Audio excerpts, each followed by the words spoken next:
Boa noite, veja no Brasil TV desta segunda-feira, dia 3 de maio, a angústia dos brasileiros que não sabem quando vão receber a segunda dose da Coronavac. Na Baixada Fluminense, nem ações judiciais garantem a organização da campanha de vacinação em Duque de Caxias. O número de adultos jovens internados em leitos de UTI no Distrito Federal já é maior do que pacientes idosos. E ainda, a tecnologia no campo. Drones fazem um mapeamento da plantação e aplicam defensivos agrícolas somente em áreas necessárias. É agora no Brasil TV.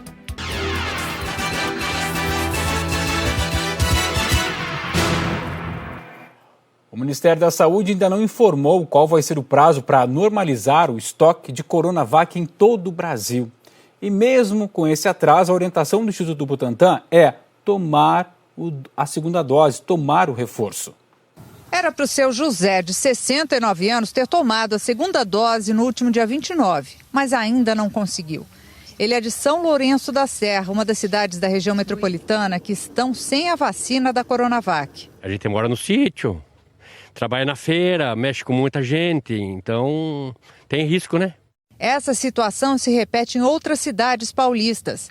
A aplicação da segunda dose da Coronavac está prejudicada em ao menos 14 cidades do estado. Na semana passada, segundo o Conselho Nacional de Secretarias Municipais de Saúde, o CONASENS, faltavam 600 mil doses da Coronavac para o reforço da imunização em todo o país. Nós questionamos o Ministério da Saúde sobre quantas doses da Coronavac estão faltando para completar a imunização que está atrasada, mas o Ministério não nos respondeu. O Instituto Butantan informou que vai entregar mais 5 milhões de doses esta semana. De janeiro ao fim de abril, o Instituto repassou 42 milhões de doses ao Ministério e ficou devendo 4 milhões por causa do atraso de 20 dias na chegada da matéria-prima. O segundo contrato do Butantan com o Ministério da Saúde é ainda maior, 54 milhões de doses.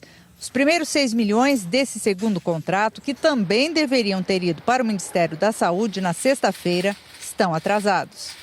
O contrato do Instituto com a Sinovac é confidencial. Nós procuramos hoje o Butantan para esclarecer o motivo do atraso no recebimento do IFA e questionar se não era possível prever que haveria problemas no fornecimento das vacinas. O Instituto não quis dar entrevista. Em nota, informou que a responsabilidade pelo planejamento e logística de distribuição das doses, além da orientação técnica aos estados em relação à utilização dos estoques, é exclusiva do Ministério da Saúde. Destacou ainda que todos os esforços para a importação dos insumos estão sendo feitos integralmente pelo Butantan e pelo governo do estado de São Paulo. E ressaltou que questões referentes à relação diplomática entre Brasil e China podem sim afetar diretamente o cronograma de envio de IFA. O Instituto disse ainda que pretende disponibilizar todas as doses ao Ministério até 30 de agosto, antecipando em um mês o cronograma atual. Ressalta ainda que a segunda dose é fundamental para completar o esquema de imunização, mesmo que o intervalo seja superior aos 28 dias indicados na bula da vacina. Hoje, o ministro da Saúde voltou a prometer que toda a população brasileira estará vacinada até o final do ano. Marcelo Queiroga destacou a entrega de 17 milhões de doses na última semana e classificou o atraso da segunda dose como eventual. É pena que essa ação muito forte de trazer 17 milhões de doses de vacina seja relativizada em função de um eventual atraso de uma segunda dose de um agente imunizante produzido aqui no Brasil, que não decorre da responsabilidade do Instituto Butantan, e sim de retardo na chegada de IFA ao país, não por problema diplomático, mas até às vezes por questões administrativas, questões logísticas próprias do governo da indústria chinesa, não é do governo chinês. Nós temos uma excelente relação com o governo chinês. Em São Paulo, a vacinação para quem tem 60 anos começou em pelo menos 9 cidades da região metropolitana. Mas outras 14 cidades estão com dificuldades de manter o calendário de vacinação. Preciso da sua identidade e do... As etapas são sempre as mesmas, mas o que muda são as histórias de quem está nessa fila. Não vi a hora de tomar, tanto eu quanto meu marido. E assim, vamos continuar fazendo o isolamento, máscara e álcool gel, né? Em São Bernardo do Campo, no ABC, quem tem entre 60 e 62 anos já pode tomar a vacina da Covid-19. O estacionamento da prefeitura é um dos 5 pontos de vacinação da cidade e está recebendo de preferência os que chegam de carro. Tipo a dona Rosana. Ela veio com a família viver esse momento esperado há mais de um ano. Dá bastante estresse na gente, né, para esperar. Mas eu fiquei tranquila, esperando a minha vez, é o jeito. Mesmo com o horário agendado com antecedência, às vezes essas filas se formam, como aconteceu perto das 10 horas. Mas a média de espera para tomar a vacina no meio da manhã foi de uns 10 minutos por pessoa. Espero que todos os brasileiros tenham essa oportunidade, né? Mas em pelo menos 14 cidades paulistas, a vacinação está prejudicada porque não tem doses suficientes da Coronavac. No interior do estado, está faltando em Águas de Lindóia, Águas de São Pedro, Caçapava, Jacareí, Morungaba, Sorocaba e Vinhedo. No litoral, em Itanhaém, Mongaguá, Peruíbe e Praia Grande. E na Grande São Paulo, os estoques estão zerados em Cajamar, Juquitiba e São Lourenço da Serra. São Lourenço, aliás, recebeu no sábado um carregamento de vacinas da AstraZeneca e vai retomar amanhã a vacinação. E chego aqui e não tem, entendeu? Então, paciência, né? Seja o que Deus quiser, né? A prefeitura diz que o estado parou de mandar as doses que iriam para o reforço. O estado, no início da campanha de vacinação, realmente ele mandava a segunda dose e nós deixávamos armazenadas. De um tempo para cá, ele já não fez mais isso. Manda só a primeira? Manda a primeira dose. E a segunda depois? Ele manda depois. Mesma situação na vizinha Juquitiba. A cidade também continua sem a Coronavac e sem data para retomar a segunda dose. Só que hoje conseguiu voltar com a vacinação da AstraZeneca, depois de ter recebido 920 doses no sábado. Estava faltando as vacinas, né?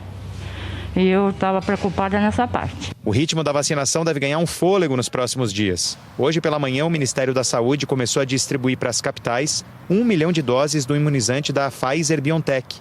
São Paulo vai receber 135 mil doses, que vão ser usadas na imunização de quem tem entre 60 e 62 anos, a partir de quinta-feira.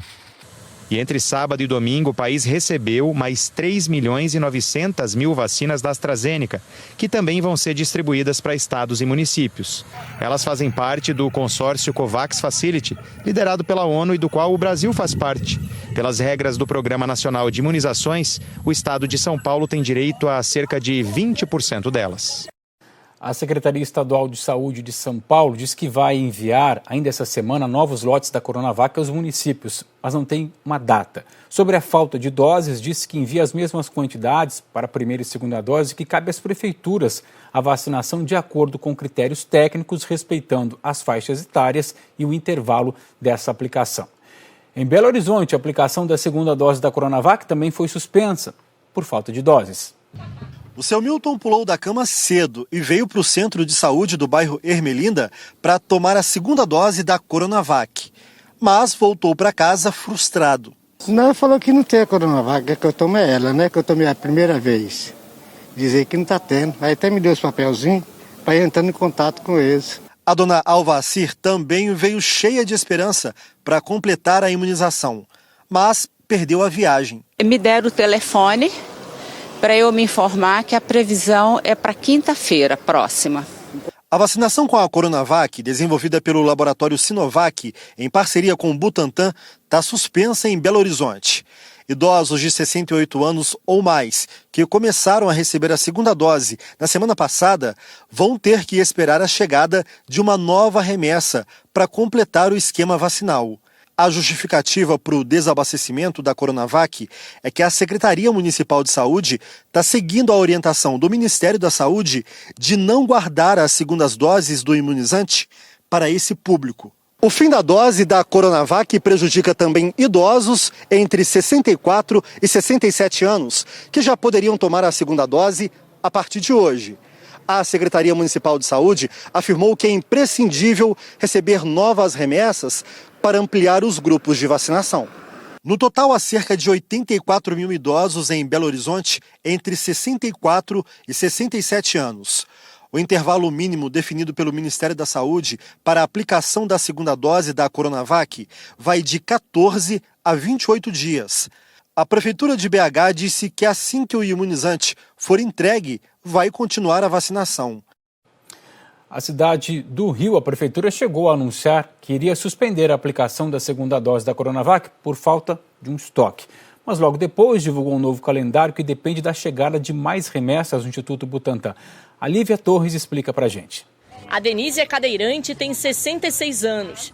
Hoje era o dia dela tomar a segunda dose da Coronavac. Chegou a percorrer 3 postos, Sambódromo, UERJ e Tijuca, mas teve que voltar para casa. Agora só nos resta ir para casa. Não tem pra gente, só tem para 70 anos ou quem está acamado, foi o que o rapaz de Sambódromo falou. Eu me sinto completamente frustrada, porque esperando isso há mais de um ano e agora simplesmente não tenho o que fazer, é aguardar. Nossa equipe percorreu vários postos de saúde e vimos uma movimentação tranquila nessa manhã. Apesar disso, encontramos muita gente confusa, ainda pedindo informações sobre o novo calendário da segunda dose da Coronavac. O vai e volta no calendário da segunda dose de Coronavac tem deixado alguns moradores sem saber se devem ou não ir para o posto. Ontem à tarde, a prefeitura chegou a suspender por 10 dias a aplicação por falta de estoque. Mas algumas horas depois, a informação mudou. A gente ia receber 150 mil doses do Instituto Butantan na sexta-feira e a gente recebeu 17 mil doses. Um número muito abaixo do que estava previsto. O Instituto Butantan informou para a gente as datas exatas dos próximos aportes para o Ministério da Saúde. Então ele entrega mais doses na quinta-feira e a gente já consegue vacinar no sábado, tendo um atraso de só 5 dias para esse grupo. E ele tem outro aporte no dia 10 e outro aporte no dia 14. Então, com a confirmação de entregas do Instituto Butantan, a gente pôde lançar um novo calendário para dar um pouco mais de previsibilidade para a população. É claro que esse nosso calendário ele depende da entrega das doses do Instituto Butantan para se manter. Então, com a confirmação do Instituto Butantan, a gente pôde lançar um calendário para tranquilizar a população. A Secretaria de Saúde informou que a vacinação de segunda dose da vacina Oxford-AstraZeneca não sofreu alteração. Na Baixada Fluminense, em Duque de Caxias, a boa notícia é que profissionais da rede particular podem se vacinar. A má, sempre tem infelizmente, né? É que mais um grupo vai ter que enfrentar longas filas e desorganização para garantir a imunização. Chegamos aqui 10 horas da noite, com medo de não ter vacina pra gente, Everson? Esses são professores da rede privada de Caxias que chegaram ontem de noite na fila da Vila Olímpica, o único ponto de vacinação reservado para eles.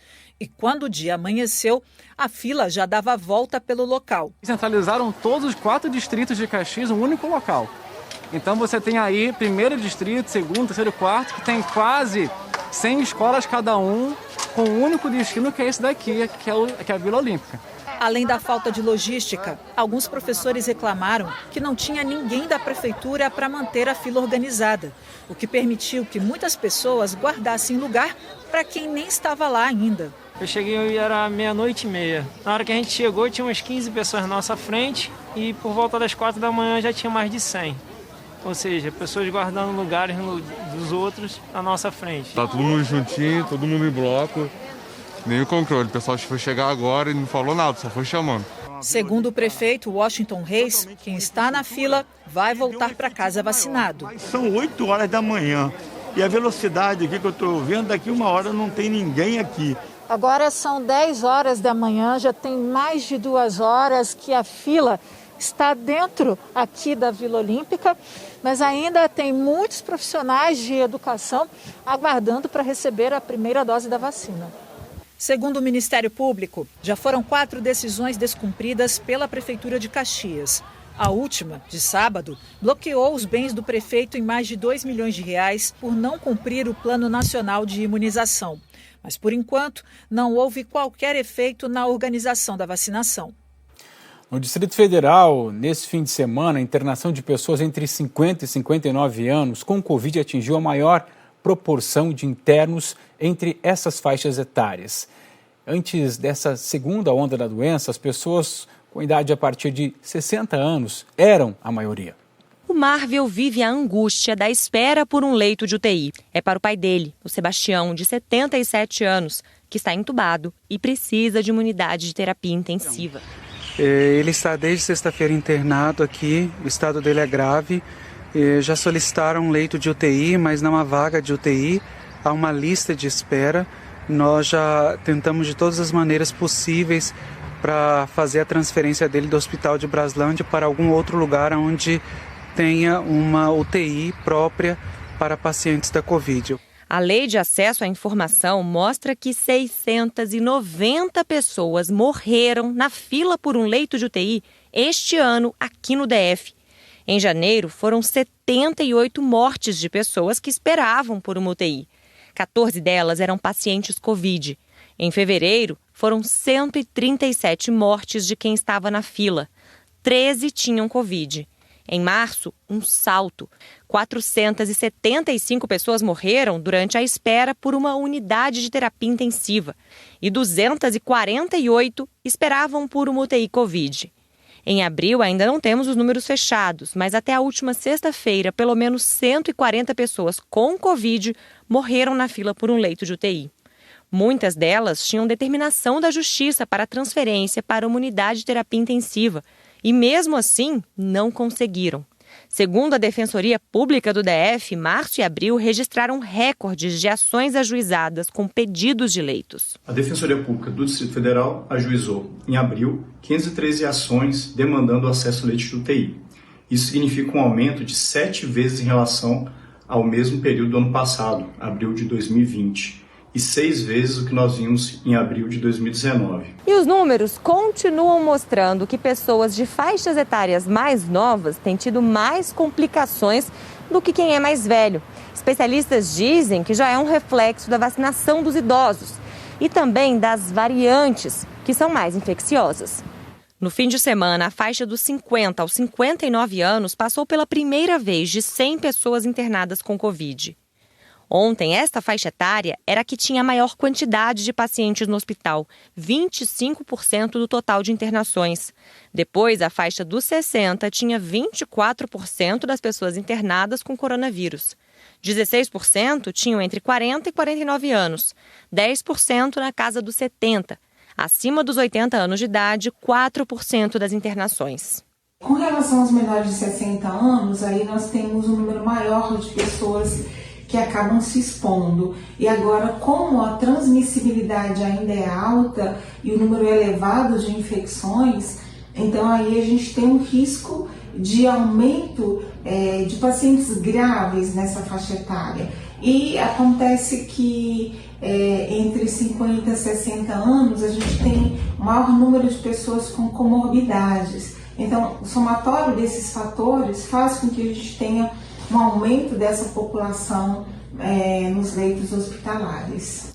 O Dirceu, de 30 anos de idade, ficou mal com a Covid. Passou mais de 3 semanas no hospital, 8 dias entubado. Foi uma luta, foi uma barra, tanto para mim quanto para minha família, tá? Consegui resistir a ela.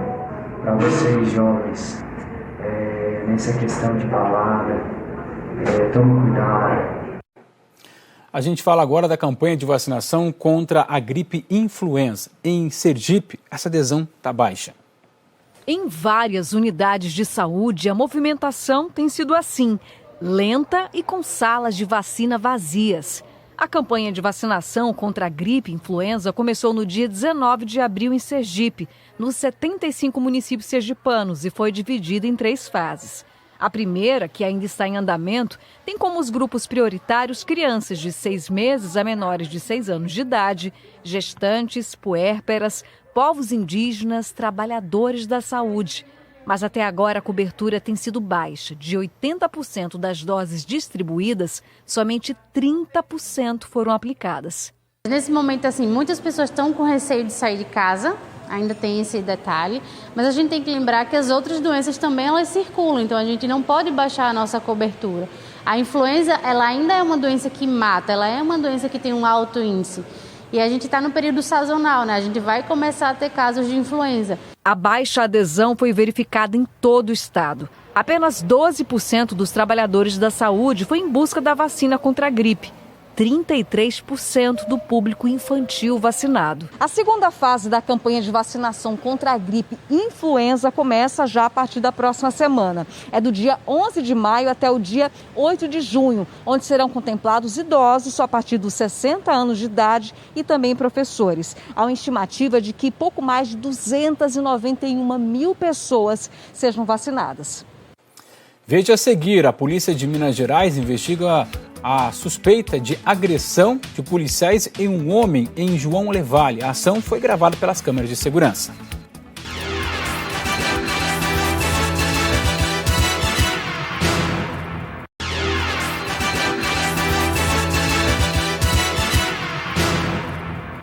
Brasil TV de volta e a gente fala do caso de agressão a um homem negro por policiais militares em João Levade, que fica no interior de Minas Gerais. A PM apura a conduta dos policiais durante a prisão desse homem, que foi na semana passada.